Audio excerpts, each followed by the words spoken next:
Anthony Richardson is the talk of the NFL. After his recent comments about being tired and checking out of the game for a play, things have spiraled for the young quarterback. First of all, I think Richardson made a mistake in that post-game interview and really should have made up some sort of excuse. Being tired as a QB just isn't acceptable. If you're tired, check to a run play, call a timeout, pretend you can't hear the play call. There are so many better things he could have said. Performance-wise, Richardson has definitely struggled this year. He's thrown 4 touchdowns to 7 picks, 958 yards passing, 242 on the ground with one other TD there. The stats aren't great, but the glaring statistic is his 44.4% completion percentage. Richardson's accuracy has been the most questionable area of his game. He misses easy throws, then completes a 40-yard bomb perfectly. He's all over the place. I can't fully blame all of this on him, as some misses have been on receivers, but the numbers also don't lie. At 4-4, I understand the point of moving to veteran Joe Flacco for what seems like the rest of the season. Whether it's the right decision, whether it will halt the development of Richardson,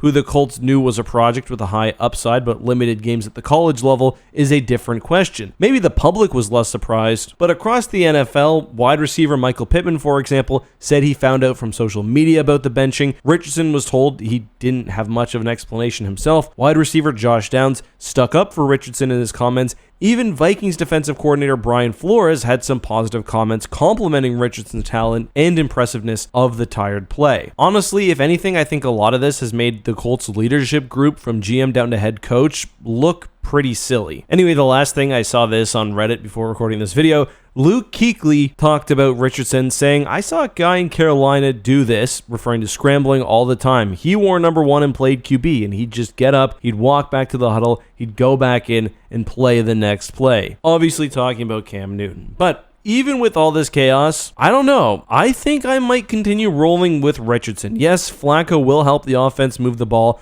probably score some more points, even win a game or two. But let's face it, the Colts aren't winning the Super Bowl this year with either QB. Many people compare the intangibles of Richardson to Josh Allen and how bad he was in his first couple of years. Could Richardson be Allen? Possibly. Unlikely. Could he be a better version of Daniel Jones during his contract year, which forced the Giants' hand to pay him? More likely. And yes, for those who forget, we did have one good year of Daniel Jones. But what do you think of the benching? Do you think they're making the right decision playing Flacco, or would you continue rolling with the young developing quarterback? Let us know below.